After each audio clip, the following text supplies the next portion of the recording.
Salve, salve amigos espectadores do ES Hoje, eu sou Guga Gouveia e esse é o 4º episódio do Fé Pública, o programa que te ajuda a enxergar as principais notícias à luz do Evangelho de Jesus Cristo.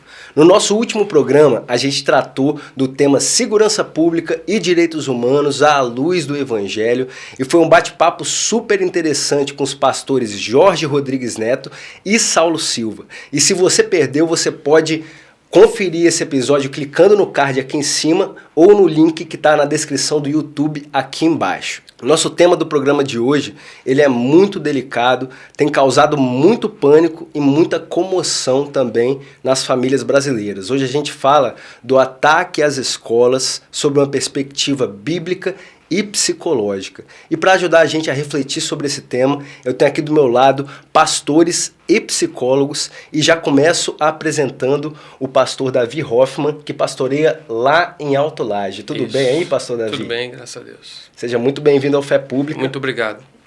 E eu tenho aqui também à minha frente o pastor Vinícius Maia, que pastoreia em Boa Vista, Vila Velha. E aí, pastor Vinícius, tudo bem? Tudo certo, graças a Deus.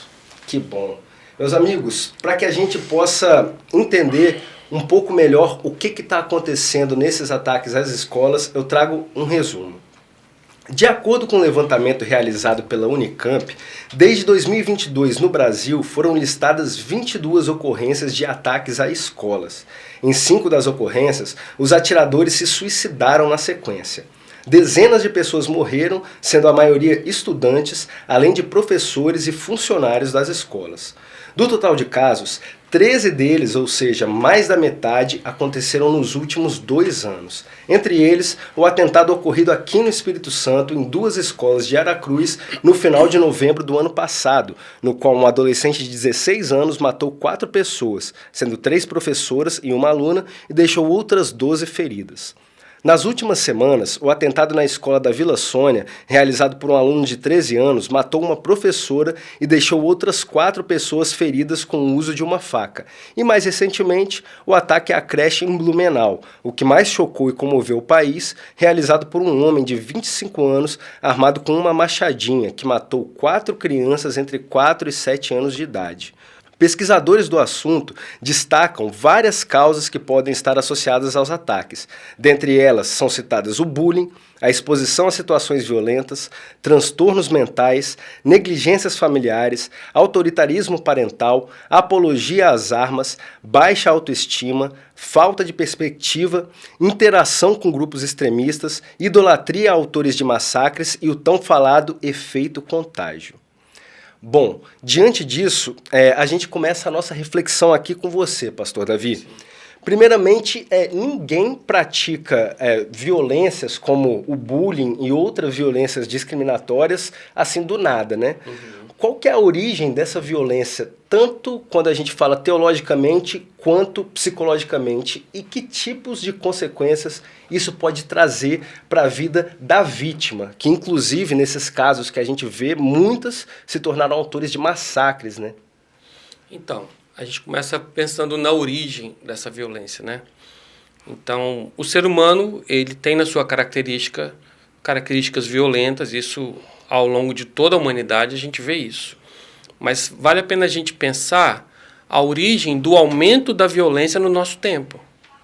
Porque nós brasileiros éramos conhecidos, por exemplo, como um povo de paz, um povo alegre. E parece que a cada dia mais nós estamos vivendo uma cultura tensa, uma cultura onde as pessoas estão se agredindo o tempo todo, onde as pessoas estão no limite, vamos botar no limite da agressividade. Não é? Então isso pode ter vários aspectos, pode ter aspectos sociais, de uma cultura da violência que é divulgada e propagada. Isso pode ter aspectos familiares, na formação dessas crianças, desses seres humanos que se tornarão adultos, e a cada vez mais a gente vê mais cedo, né? Um menino de 12 anos, 13 anos, não é? Na minha época, 12 anos eu estava correndo na rua, brincando, não é? E um menino desse já está tendo acesso a conteúdos de nazismo, conteúdo de armamento, não é? Da onde que isso vem, de onde que isso começou, né?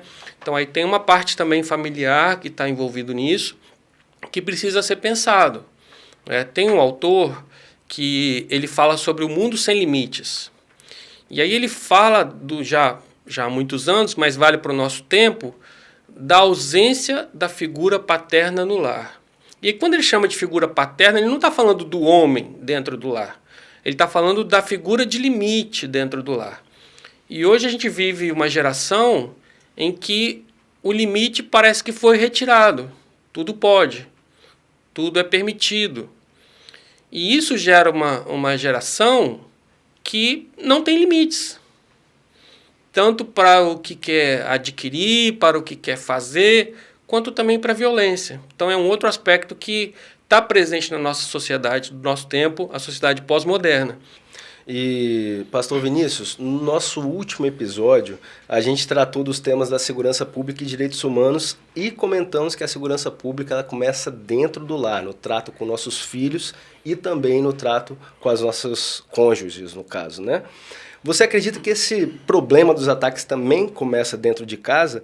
E onde você acha assim que as famílias elas estão pecando, errando, para que essas crianças e adolescentes elas cresçam cogitando promover esse tipo de massacre? E já emendo também uma outra pergunta. Jesus, ele ensina alguma coisa para a gente nesse sentido?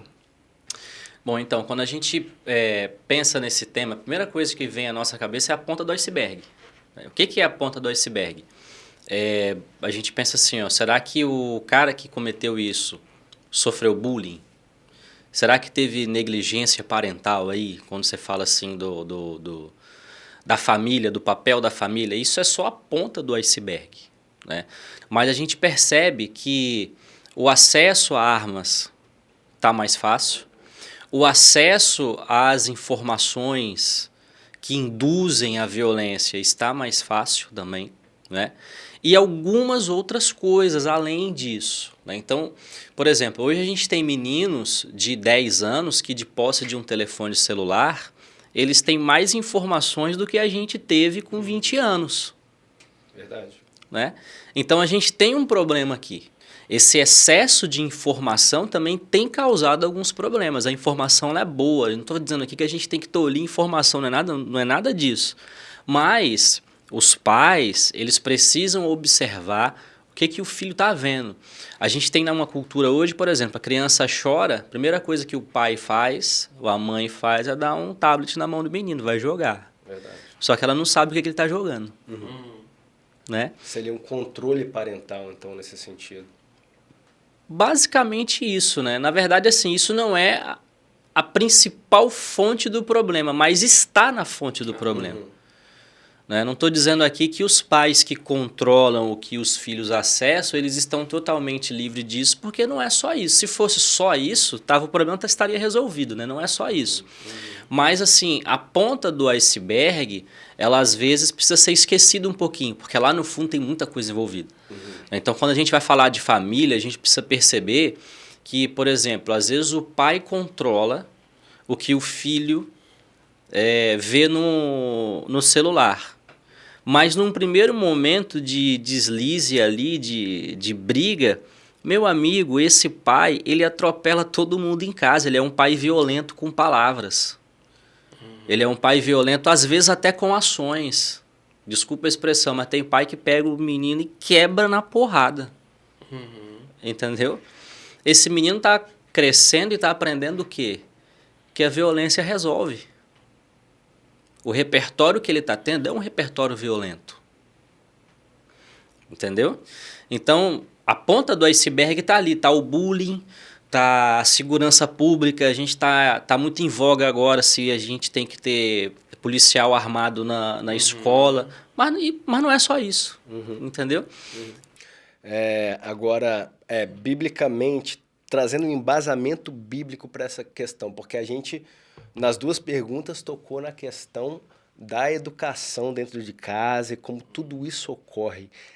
Quais que são as dicas ou as orientações da sabedoria bíblica para que a gente não venha cometer esse tipo de equívocos dentro do lar?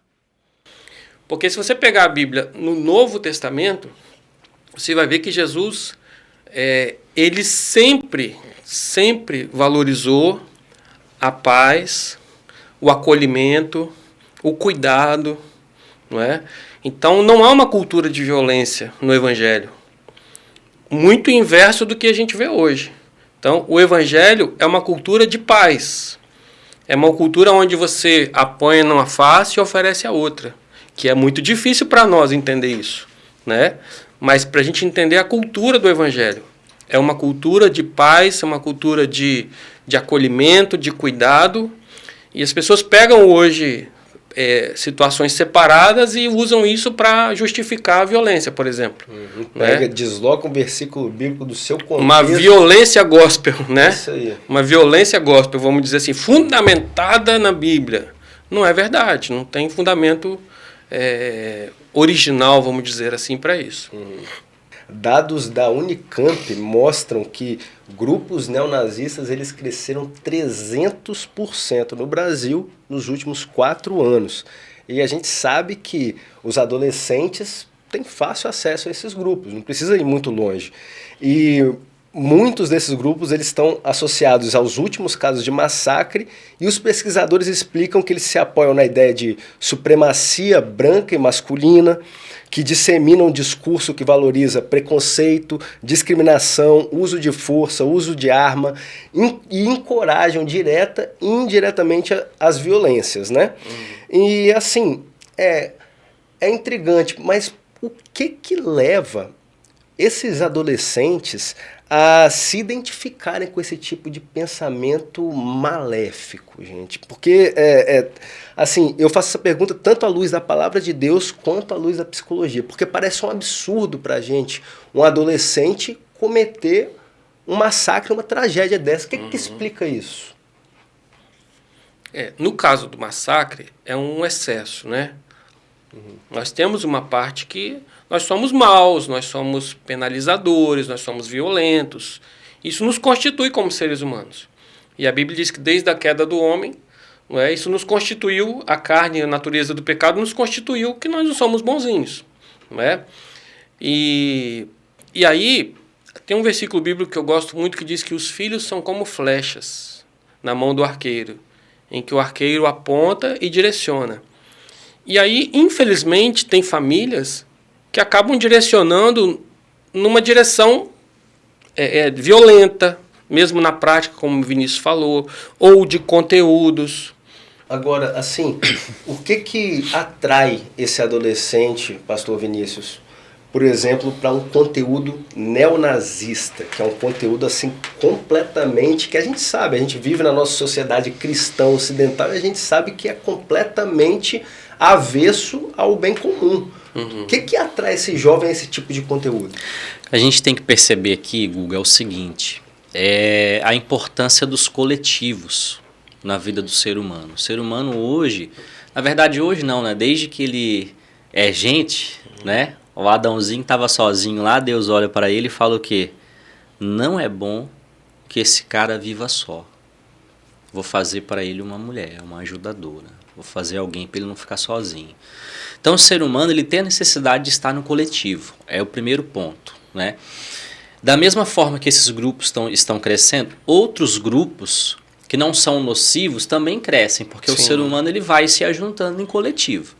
Desses grupos em específico, primeira coisa, o comportamento deles traz para eles uma sensação de poder, traz para eles uma sensação de, entre aspas, com muitas aspas, de liberdade. Eu posso fazer o que eu quero. A gente entra naquilo que o Davi começou falando no início, né, do não tenho limites.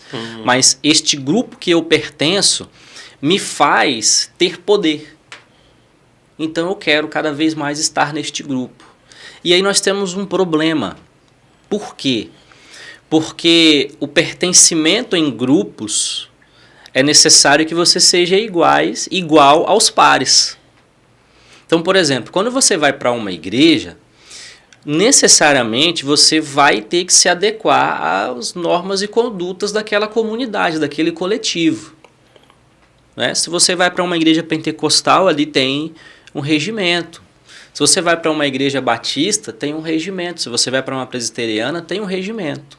Né? Quando você vai para esse tipo de grupo, também tem regimentos, também tem normas. Então você precisa estar como seus pares. Um código de conduta, né? Como você deve viver. Exatamente. E aí esse código norteador é o racismo, a misoginia, a homofobia, a violência. Então, Todos os tipos de violência possíveis. Possíveis e até os inimagináveis. Né? Inimaginável. Aí, nos últimos 4 anos, nós passamos no Brasil um grande incentivo por parte das lideranças políticas para isso. A cultura da arma, a cultura do enfrentamento violento. A gente estava falando desses grupos neonazistas e tudo mais, e na internet, o que a gente tem visto também ultimamente é uma idolatria aos autores de massacres, né? Sim. A gente olha para a Bíblia e a gente vê que a idolatria é um pecado, então esses caras acabam endeusando os autores desses massacres, né? Agora, o que leva uma pessoa a idolatrar esse tipo de ser humano, né, que promove massacres? Tá ligado também a essa questão do pertencimento, porque a idolatria tá acima das expectativas. Pertencimento. Também, por exemplo, vamos supor que um adolescente sofreu bullying a infância inteira. E ele sempre teve o desejo de cometer este ato, mas ele nunca conseguiu consumar o ato.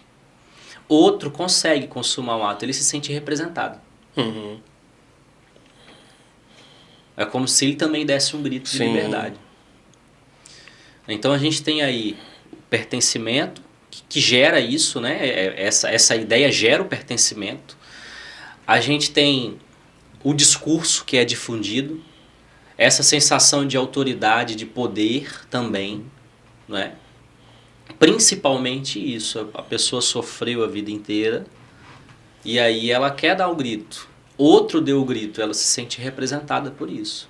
Então há aí uma idolatria, há aí uma exaltação do criminoso, né, dessa pessoa, enfim, a mídia acaba divulgando e aí a pessoa sai a foto da pessoa pro país inteiro, enfim. E é tudo que a pessoa queria que acontecesse também. Uhum. É o que a gente chama, o que a gente tem chamado ultimamente do efeito contágio, né? Uhum. Os estudiosos da comunicação têm estudado muito isso ultimamente. Agora, o efeito contágio, ele realmente tem esse poder todo. Sabe por que eu pergunto? Porque eu fico pensando, se o efeito contágio tem esse poder todo, então assim, os programas policiais de TV também influenciariam a violência na sociedade como um todo. Como é que vocês enxergam essa questão do efeito contágio? Olha o que dá mais audiência nos telejornais capixabas. Não só dos capixabas, né? Dos brasileiros. Eu não consigo assistir telejornal capixaba na hora do almoço. Porque é 3 estupros, 2 mortes. É qualquer jornal capixaba. Uhum. Não é um ou outro, não. Mas isso influencia mesmo para que outras pessoas falem assim, eu vou cometer esse tipo de coisa? Não tem a maior influência. Uhum. Mas divulga. Propaga. Propaga. Aí o cara já tá lá, né? Com aquela intencionalidade, já tem um desejo. E aí aquilo se torna comum todo dia. E pior, no nosso caso do nosso país, a impunidade. Uhum. Né? A impunidade. O cara faz e sai livre, tranquilo. Isso é pior. Tá. Porque aí, amigo, não tem... Aí não tem limite mesmo, né? Eu posso fazer que ninguém me põe limite, nem a polícia. Sim. Então, assim, o efeito contágio, ele, de fato, acontece e é perigoso. Sempre aconteceu. Sempre aconteceu.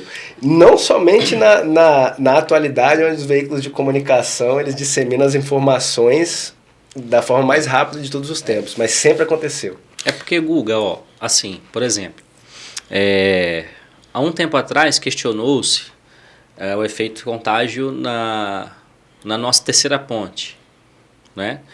Porque não se divulgavam os suicídios na terceira ponte. Né? Não era divulgado isso. Só quando era um caso extremo onde afetava a metrópole inteira, né? Parava o trânsito inteiro, aí tinha que divulgar. Já percebeu que hoje toda vez que a ponte fecha, divulga? E quando a ponte fecha, todo mundo já fala, né? Tem a situação. A gente já prevê que tem alguma coisa ali. Algumas coisas são questionáveis. Por exemplo, o efeito contágio, ele existe? Existe. A gente tem que questionar até onde ele vai. né? Porque também a gente não pode colocar tudo na conta dele. Isso está acontecendo porque está sendo divulgado. Não é isso. Pode ser um gatilho, talvez. Exato. Né? Então, assim, tem uma parcela aí que eu acho que não é responsabilidade da imprensa. A imprensa faz o trabalho dela, né? Os meios de comunicação. Mas a gente também tem que perceber que hoje, né, com muitas aspas, de posse de um telefone na mão, todo mundo vira jornalista, né? Então, assim, a gente... Cara, morreu alguém ali, assassinado, a gente está recebendo foto no WhatsApp, mano. Sim. Entendeu? Então, isso também contribui com o efeito contágio. Né? Que está fora do controle da mídia É oficial. o efeito contágio não oficial. Exatamente. Que às vezes é até maior do que o oficial. Entendeu? Porque às vezes essa mídia tem mais audiência do que os oficiais estão malucos que eles não conseguem acompanhar, né? Voltando aos autores dos ataques, os estudiosos eles dizem que existe um perfil, né? Eles têm normalmente baixa autoestima, não têm popularidade na escola, né? E tem muitas relações virtuais, mas poucas relações presenciais. E eles também nutrem uma falta de perspectiva, de propósito em termos de futuro. E aí a pergunta é a seguinte: é muito simplista afirmar que falta Deus na vida desse adolescente? Tem um famoso pregador aí que diz assim, que o vazio que todo ser humano possui, ele é do tamanho de Deus. Vocês concordam com essa afirmativa? Porque às vezes as pessoas usam isso de forma banal, né? Morreu ali porque falta Deus, se suicidou porque falta Deus. Para vocês, esse falta Deus, ele tem sentido quando a gente olha para esses massacres? Esse menino viveu uma vida sem Deus. Eu acho que é muito simplista, sim, porque não necessariamente uma pessoa que acredita em Deus, que é um cristão, ela será feliz. E não necessariamente um ateu, vamos botar um exemplo, vai ser infeliz. Então, eu diria que falta um propósito, talvez. E aí, assim, é complexo, né? Porque são, como a gente já falou, que tem N questões, né? Tem a criação, tem o que essa pessoa sofreu durante a vida, tem a própria constituição dessa pessoa, por exemplo, em termos de transtornos psiquiátricos, que aí não... A pessoa pode ter uma criação maravilhosa, pode estar na igreja, pode ter todos os recursos que a sociedade pode pensar assim, nossa, mas essa criança não tinha nada, né? E aí um transtorno psiquiátrico levar. Então é múltiplo, né? A gente não tem como pegar um fator assim e determinar, né? Então essa coisa do que leva a fazer, a falta de Deus, eu acho que é muito simplista, sim. Eu acho que tem infinitos fatores aí que podem ser compreendidos. Mas é um componente que existe? Eu acredito, tem um filme muito antigo, que eu não lembro o nome, que ele retrata a falta do temor de Deus no mundo. Um cientista cria uma teoria que você não precisava existir Deus e nem temor de Deus. E aí o colega leva ele no futuro e vê o resultado que aquilo causou. E, na verdade, é o que a gente vive hoje, um mundo sem limites. Né? Então, o temor de Deus representa essa figura do limite. Né? Na verdade, na nossa vida, para qualquer religioso, a figura de Deus representa a figura do limite. Né? A lei judaica, o Alcorão, a Bíblia, ela é para nós um freio. O Freud chamaria de superego, né? É um superego que põe freio na gente, é uma lei externa que coloca freio na gente. Talvez a falta de Deus nesse sentido, a falta de um propósito, a falta de algo que me coloque um freio de não cometer aquele ato. Não é? Alguns chamariam de âncora, outros chamariam de propósito, né? Tá, então aí eu estaria falando de um Deus com letra minúscula na vida da pessoa? Eu diria propósito. Propósito. Porque a gente vê... Para nós cristãos, Deus representa esse propósito. Né? Mas para outras pessoas, por exemplo, uma criança que o pai encontra o caminho para ele no esporte. Aquele esporte pode ser o propósito para ele, ele vai se tornar uma pessoa socialmente, né, estável, saudável, e vai. Então, assim, é uma prepotência nossa, cristãos, achar que toda a solução é porque tem Deus ou não tem Deus, né? Para nós, a resposta que nós encontramos é que Deus preenche a nossa vida, né? Mas não vamos dizer que aconteceu porque não tem Deus. Para mim, o que falta é, vamos chamar de propósito, né? O que falta é algo que dê ancoragem para aquela pessoa, que dê sustentação para ela seguir a vida e não se perder no caso desse. Né? É porque, Guga, o psicólogo sempre vai trabalhar a espiritualidade, a gente chama até de espiritualidades, né? Como algo que norteia a vida do indivíduo.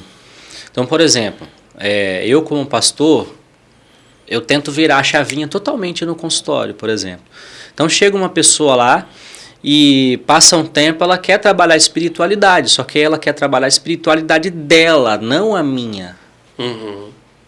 Entendeu? E a dela é totalmente diferente da minha. A diferença está no gabinete pastoral e está no consultório. Sim, exatamente. Porque quando você fala da espiritualidade como algo que te ajuda no campo das emoções, você está caminhando com uma linha de pensamento. Quando você fala da espiritualidade como a fé que você exerce, que você acredita, você está trilhando outra linha de pensamento. Então eu, como pastor, eu tenho uma espiritualidade. A função dessa espiritualidade como pastor é uma.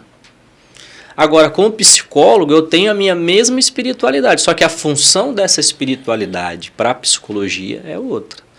Então, a espiritualidade ela pode nortear a vida de um indivíduo e levar para distante disso que você está falando. Por exemplo, quando o Davi fala bem assim, não, é igual uma criança que ela é muito indisciplinada. Aí você pega essa criança e bota para fazer judô. Essa criança vai aprender sobre disciplina. Então o judô na vida dela tornou algo norteador. Entendi. Entendeu? Entendi. Agora, uma coisa a gente precisa afirmar. Os ataques e os assassinatos são completamente avessos à vontade boa, perfeita e agradável de Deus, é óbvio. Com certeza, com certeza. Ok.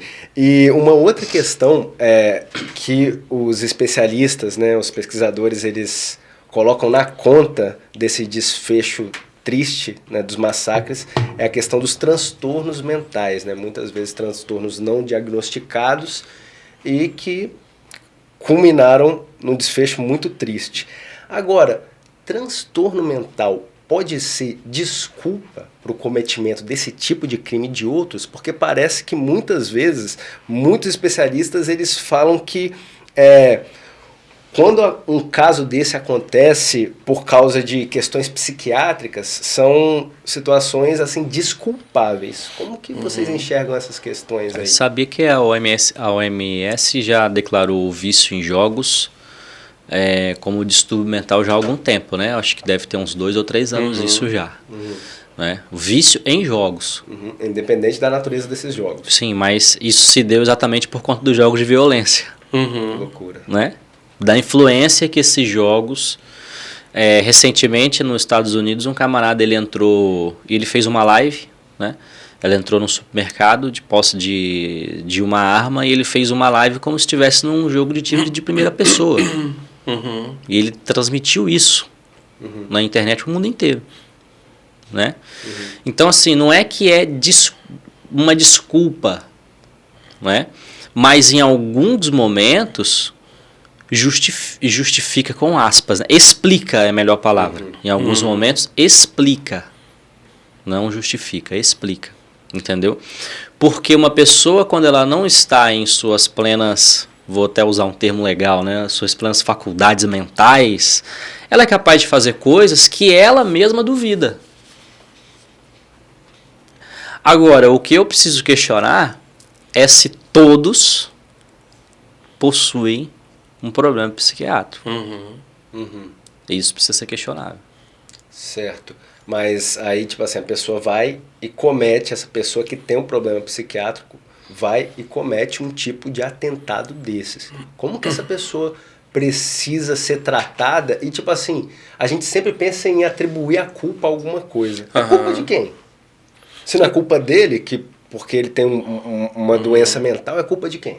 Então, se for constatado e comprovado um transtorno, aí, pela lei, ele é inimputável. Aí ele vai receber o tratamento psiquiátrico. né? No caso de uma criança, ela já é inimputável, né? Pela nossa lei, ela já é inimputável.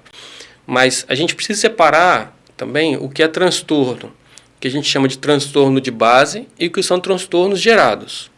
Né? Então, por exemplo, é raro uma esquizofrenia infantil? Mas existe. Então, uma criança pode alucinar desde a sua infância, ter delírios alucinatórios, etc., e ninguém perceber. Né? Uma criança pode ter outros tipos de transtornos ali que ninguém percebeu. Né? Agora, hoje nós vivemos talvez o maior problema são os transtornos gerados. Nós temos uma infância doente. Pessoas que estão dentro de um apartamento, dentro de uma casa fechada, sem acesso social, a não ser na escola, onde não tem o espaço para expressar as emoções, vamos dizer assim, é mais o rigor ali da escola e tal, né, a disciplina, e pouco contato com os pais, por exemplo. Padrão da nossa época, os pais têm que trabalhar e chegam à noite e tal. E uma criança que, sem supervisão, né, sem supervisão no que está acessando, então você vai gerando ansiedade. O pastor Vinícius atende criança, eu não atendo criança, né? Mas quantas crianças a gente tá vendo com transtorno de ansiedade? Cara, quando eu era criança eu estava na rua, correndo atrás de pipa, época do peão, época da bolinha de gude, época da pipa, e a gente corria, chegava em casa, a mãe tinha que chamar à noite, né, para ir para casa, para almoçar, para ir para casa, e chegava à noite a gente estava morto, batia e dormia. Então, era uma infância muito mais livre e, nesse sentido, muito mais saudável. Na rua a gente brigava, na rua a gente se resolvia, quer dizer, expressava as nossas emoções. Na rua a gente chorava. Não estou dizendo que a rua é a solução, não é isso. Mas o estilo de vida que a gente tinha, né? E hoje é um estilo de vida da criança reprimido ali naquele espaço, restrita de pessoas, restrita de emoções. Tudo virtual, né? Tudo virtual, aí volta lá a questão, o que está acessando, né? O que está alimentando essa criança. Então, hoje nós temos, aí talvez essa é a base do iceberg. Que tipo de infância as nossas crianças estão tendo? Aí o Estado vem e diz, precisa ter escola a tempo integral. Beleza, muitos pais trabalham, escola a tempo integral. Só que a gente sabe que no papel é lindo. Mas na prática, hoje, não é uma realidade do Espírito Santo, nem do Brasil, não temos profissionais. Então, eu canso de ouvir adolescentes falando que ficam 2, 3 horas na escola sem fazer nada. Então, está resolvendo? Está ajudando a saúde mental desse adolescente, dessa criança? Né? Então, são várias questões que perpassam que, eu poderia dizer, nós estamos gerando uma geração de criança adoecida, que vai gerar adolescentes adoecidos e adultos adoecidos. E aí, lá na frente, que a gente vai ter que lidar com isso. Sempre quando eu penso nessas questões, eu sou levado ao texto do Êxodo, na qual Faraó, ele aumenta o peso do trabalho, né, do povo hebreu. Pesa mais a mão no trabalho do povo hebreu. E parece muitas vezes que isso acontece atualmente com a gente. Tipo, a gente vive numa sociedade que idolatra a produtividade a tal ponto que a gente acaba deixando de lado o que é mais basilar na nossa vida como pais, como maridos, né? Vocês concordam com isso? Sim. Cara, é isso, né? Porque, sociedade assim, do consumo, né? A gente sai mais cedo de casa, volta mais tarde para produzir mais. Para consumir mais. Para consumir mais. É exatamente isso. Final de semana, alguns vão ainda fazer algum tipo de trabalho.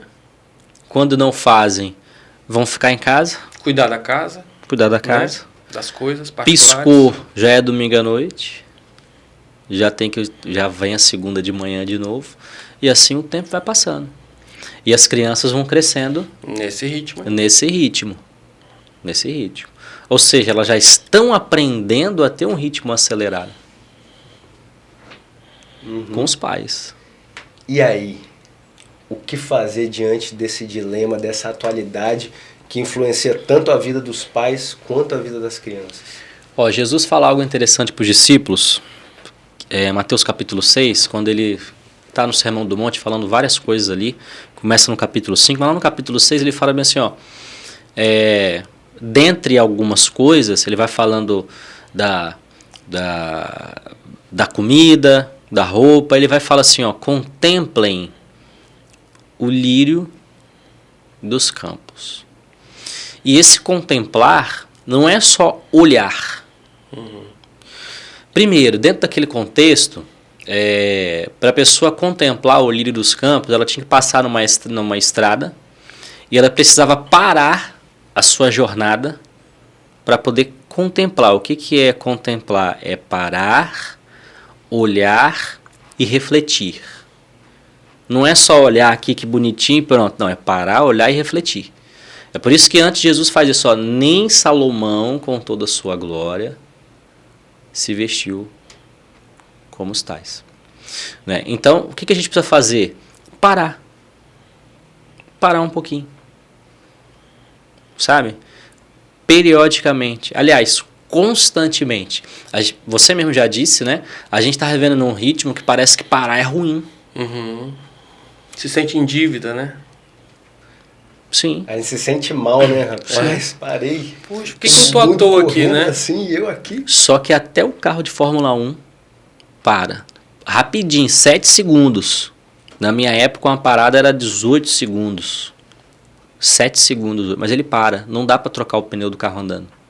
Não dá para botar o combustível com ele a 200 por hora. Então, até ali ele para. A gente precisa parar. Entendeu? O que é o parar? É você em família dar um passeio. É tirar um dia. Eu digo que sempre o equilíbrio é que vai nos trazer a felicidade. Então eu sei que é difícil. Né? Nós vivemos num contexto louco. Mas minimamente a gente tem que tentar. Hora de descanso. Chegou em casa? Põe o celular de lado. Vai dar atenção para a criança, para a esposa, para o marido, para o companheiro. Vai dar atenção para quem vive com você, para a família. Entendeu? Passou, todo mundo já... eu volto pro meu celular, eu quero olhar o Instagram, quero ficar no YouTube, volto, mas eu preciso ter aquele tempo até para mim mesmo. Não é? Deu final de semana, se eu tenho sábado de folga, se eu tenho domingo de folga, se eu tenho um dia de semana de folga, eu vou fazer algo que sabe, que me desliga dos problemas. E quando tem criança pequena não tem jeito, você acaba tendo que usar aquele tempo para criança, né? Mas quando no nosso caso as crianças já estão grandes, é o tempo que a gente vai descansar, fazer algo para nós, ler um bom livro, estudar, né? Porque nesse ritmo que a gente está vivendo, o Vinícius usou a palavra parar, né? A gente vai ser parado por doenças, ou mentais, ou transtornos mentais, ou doenças físicas. A gente vai ser parado uma hora. Se não parar, vai ser parado. Vai ser parado. Não tem, não é máquina. Até a máquina, como ele falou, precisa do tempo. Então, a gente estabeleceu um equilíbrio. Tempo de descanso, tempo de lazer, tempo com a família, tempo com quem namora, tempo com o namorado, com a namorada, sabe? Tempo para mim. Às vezes tem gente no consultório, né, que fala assim, eu chego em casa, eu fico um tempo sozinho ali, com os meus pensamentos, depois eu vou conversar com a galera. Beleza, tempo para mim. Ler um livro, ver uma série, fazer algo que é para mim. Então, o equilíbrio, né? Acho que o que falta hoje é isso. É o equilíbrio que tem levado tantas pessoas a adoecer. Então, meus amigos, a gente está falando sobre as soluções das questões que estão na base de tudo, né? Agora, quando a gente olha para as soluções que o Estado está tentando dar, estão sempre voltadas para a questão da segurança. O que vocês acham disso? É necessário ou é só um paliativo? Como que vocês enxergam essa situação? Não vai resolver. O nosso Estado particular tem um programa que se chama Estado Presente, que a gente não sabe por que não conseguiu ser implementado até hoje. Já tem muitos anos que a gente ouve falar de Estado Presente. Muda governo e sempre tem algo parecido, né? Um Estado Presente. Que é o quê? Levar a arte, que é levar o atendimento social, que é levar a saúde, né? Condições para que as comunidades em geral possam ter um acesso a algo diferente que não só a violência. né, que é o que realmente é a solução que pode transformar. Né? A solução de armamento, de segurança, ela vai sempre chegar depois. Não tem como botar um policial em cada escola. E se botar? Né? Tinha uma pessoa que eu conversava que era policial, ele disse assim, o botão do pânico nunca vai ser mais rápido que uma bala. Nunca vai ser. Verdade. Então, se um cara vier armado e quiser atirar naquele policial que está ali, não vai ser a reação dele que vai ser mais rápida. Então, nós estamos enxugando gelo. Né? Agora, as autoridades têm que dar uma resposta. Então, põe lá a segurança nas escolas, beleza. Mas não é isso que vai resolver. Porque se não mudar a forma de nós entendermos a cultura, né, a criação das crianças, a forma da educação, da cultura da paz, não vai ter jeito, porque cada dia mais vai exacerbar essa questão da violência. Né? Uhum. Hoje, as estruturas das escolas públicas têm melhorado. Né? Então, assim, o policial, eu penso que ele deveria ser o último estágio. Eu não sou contra a presença do policial na escola, mas ele deveria ser o último estágio. Por exemplo, o governo anunciou que agora ele vai contratar psicólogos e assistentes sociais. Isso, né? Passando de 30 para 300. Por que não fez isso antes? O projeto está lá no Congresso para ter psicólogos na escola há muitos anos. Pois é. Por que não fez isso antes? Entendeu? Vai esperar morrer mais gente? É um problema que é muito maior do que só colocar o policial lá. Ou só a estrutura. Ou só a estrutura. Pra você ter uma ideia, muito se questionava se a ciclovia da vida ia resolver o problema da ponte. De fato, o que vai acontecer? O problema do trânsito vai melhorar. Dificilmente a gente vai ter a ponte parada depois que ela for entregada. Né? Uhum. Mas as pessoas vão continuar se matando. Até porque no nosso estado, o índice de suicídio maior é no interior por enforcamento. Não é nem pela terceira ponte, né? Por essa via. Agrotóxicos também. Né? Há poucos dias atrás, uma pessoa se jogou de um prédio da Reta da Penha. Uhum. Não foi da ponte. Não foi da ponte. Então, continua acontecendo. A gente resolveu o problema da ponte do trânsito. Mas o problema da vida que está sendo perdida, a gente não resolve. É a mesma linha de pensamento. A gente vai ali tratar uma fratura exposta com band-aid. Eu contrato um profissional lá que a remuneração é baixa, eu não dou atenção para os outros que já estão lá, eu boto um policial armado e resolvi o problema, mas não resolve. Uhum. A gente, inclusive, tem os Estados Unidos, né, que são, vamos dizer assim, o berço dessa tragédia moderna, né? Eles, inclusive, atestaram, muitos estudiosos de lá, que a segurança ela não resolve o problema, mas assim, eles também não desencorajam que se tenha segurança nas escolas. Então, algumas das estratégias adotadas por eles foram criar canais de denúncias, já que eles estimam que em 80% dos casos existam potenciais delatores, né, desses potenciais infratores, e também criar as chamadas equipes de avaliação de ameaças, que são grupos multidisciplinares dentro da escola que vão analisar essas denúncias e ir atrás da pessoa que pode ser a pessoa que realizará o massacre, enfim. O que vocês acham dessas medidas? A gente tem falado sobre toda essa questão familiar, sobre toda essa questão estrutural, mas essa medida dentro da escola é uma boa medida para ser adotada aqui? Então, no caso do policial, por que ao invés de eu investir, eu não tenho nem noção de quantas escolas do governo do estado existem, né? Então, assim, agora, sistemas internos na escola, porque o psicólogo na escola, a função dele não é um atendimento individualizado. A função dele é observar a cultura, o ambiente ali e proporcionar transformação naquele ambiente coletivo.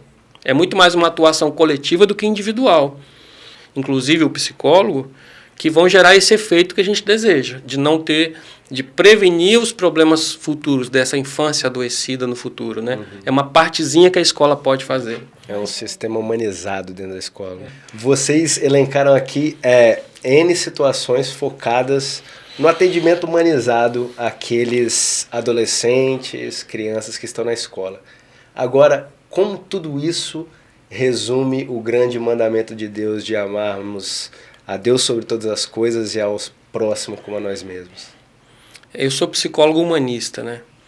Então a gente acredita muito na psicologia do encontro. Então, toda vez que Jesus encontrou com alguém, ele gerou uma transformação positiva naquela pessoa. Ninguém saiu igual depois de encontrar com Jesus. Ninguém. Até aqueles que não queriam foram embora, viraram as costas e foram embora. Até aqueles que ele confrontou e foram embora também saíram diferentes. Mas a maioria foi acolhido e teve a sua realidade transformada. Então, como pastor, como pessoa, a minha postura, e é um desafio todo dia, né, a começar de dentro de casa, é acolher o ser humano. Então, quando eu encontro com você, qual foi a sua experiência comigo? Eu feri a sua vida ou a gente saiu daqui, pô, legal, encontrei com o Guga, né, com os meninos aqui da produção, com o Vinícius, pô, tivemos um encontro legal, foi bacana, me acrescentou, entende? Então, se cada um de nós tiver essa postura que Jesus tinha, de ao me encontrar com a minha turma de aula, ao me encontrar com a minha turma da igreja, ao me encontrar com os meus amigos, qual é a minha postura? É uma postura de violência ou é uma postura de encontro? Né? Então, para a gente pensar nisso aí. Uhum. Em todos esses atentados que aconteceram, ficaram vítimas emocionais. As que não foram fatais, elas foram emocionais, né? Sim. Alunos, professores, funcionários.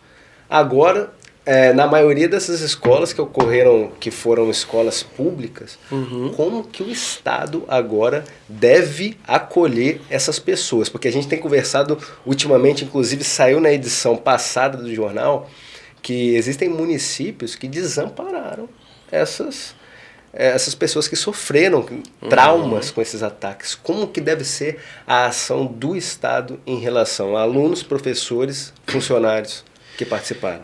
Primeira coisa, você precisa promover ações que ajudem a vivenciar o luto.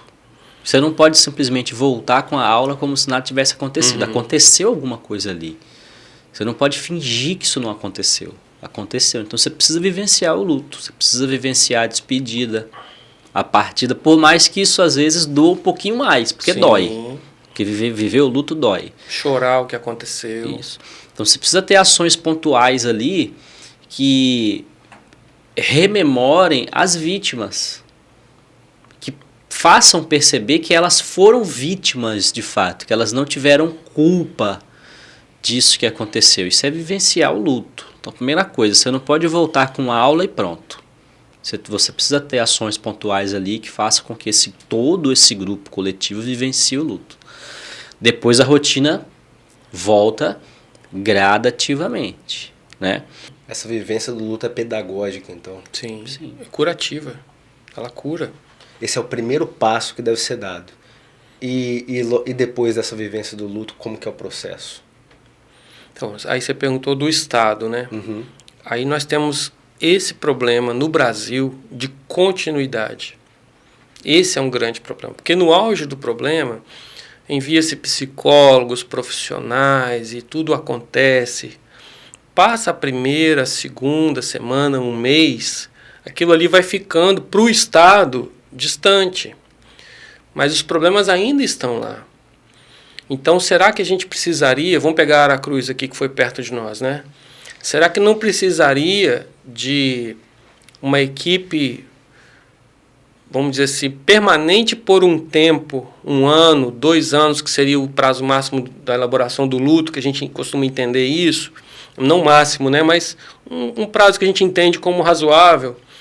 Mas vamos deixar uma equipe lá. Vamos usar as equipes de família, de saúde da família, para continuar visitando essas famílias e entender, não, essa mãe aqui perdeu o filho, ela está funcionando bem, ela elaborou, ela tocou a vida dela, beleza. Mas essa mãe aqui tem um outro filho que até hoje está deprimido, porque pelo que aconteceu com o irmão. A história, a vida dessa família foi toda modificada. O que a gente pode fazer?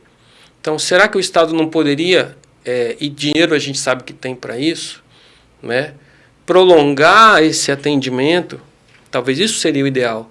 Prolongar esse atendimento até que você olhasse para ele e dissesse, bom, fizemos o nosso trabalho, as marcas vão ficar, as cicatrizes vão ficar, mas é o trabalho terapêutico, né? Quando a gente finaliza um processo, fala, olha, toda pessoa vai continuar tendo seus problemas, mas você já pode caminhar sozinho, né? Então ali você vai entregar o trabalho concluído e seguir a vida. Então, talvez a solução seria um prolongamento dessa assistência, que eu acho que não acontece. Pelo menos no contexto do Brasil, né? Agora, para a gente finalizar esse bate-papo, prometo que a gente está quase finalizando. Tranquilo. Então, assim, é uma pergunta que eu faço para os dois. Primeiro, resumidamente, qual é a equação do desastre para vocês que culmina no massacre? E a segunda é, quais que são as orientações à luz da palavra de Deus para que as famílias cuidem dos seus filhos, dos seus jovens, dos seus adolescentes, para que não chegue a esse estado? Para mim, o desastre, o massacre, ele é um sintoma de uma sociedade. Ele é um sintoma. Ele não é causa, não devemos focar nele. Ele é um sintoma de tudo que está acontecendo na sociedade, com várias coisas que a gente falou aqui complexas, né? Mas o quanto mais eu puder ser presente na vida da minha família, mais eu vou compreender o que está acontecendo e mais eu vou poder intervir preventivamente. Ah, mas eu não sou psicólogo e tal, mas percebeu um sinal? Procura recurso. E a gente atende tantas mães e pais, às vezes, que são muito pobres, mas que às vezes correm atrás do recurso e acionam o sistema, acionam o atendimento social, as faculdades têm atendimento, sabe? Tem como. Então, estar presente para que eu possa observar, para que eu possa cuidar e percebendo os sinais, eu possa começar a agir, né? Então, para mim, resumidamente, seria assim. É que essa presença, ela facilita o diagnóstico, né? Então, você tem uma criança em casa, essa criança, ela, por exemplo, ela fica isolada, está em isolamento. O professor dessa criança te manda um recado, te chama para dizer que ele brigou com um colega, e numa briga com um colega ele disse que ia matar o colega. Uma criança de 7 anos, vamos supor. Então, você já está percebendo sinais de que tem algo que pode estar errado. Não quer dizer que está. Mas que pode estar errado. Agora, se você falar, isso aí... Toda criança é assim mesmo. Bobeira. Você já está lidando com um possível problema de forma errada. Então, vamos supor que essa criança está começando a ter um problema. Se você olha para ela logo no início e ajuda logo no início, você evita que esse problema cresça. Aí a gente volta naquela questão, mas se você não tem tempo, por que os pais não estão presentes, né? Não tem tempo. E essa demanda do tempo, ela é muito importante. Ela é muito importante. As pessoas, elas dão sinais. Esse cara que fez esse massacre, o de Aracruz, as pessoas vão dando sinais o tempo inteiro, ainda que sutis. Elas vão dando sinais. A gente não percebe os sinais. Por que a gente não percebe? Porque a gente está corrido o tempo inteiro, a gente não tem esse tempo. Para finalizar com chave de ouro, uma pergunta bíblica. Tudo isso que a gente está discutindo, essa violência desenfreada dos finais dos tempos, isso é sintoma dos finais dos tempos? Isso anuncia a parousia, a volta de Jesus? Como é que vocês enxergam isso? Para mim é. Porque nós temos o esfriamento do amor, o aumento da iniquidade, que é da maldade, né, e da perversidade. Então nós temos vários sinais que apontam para esse fim dos tempos. Mas tem um autor que ele escreveu um livro chamado Preparando para a Batalha.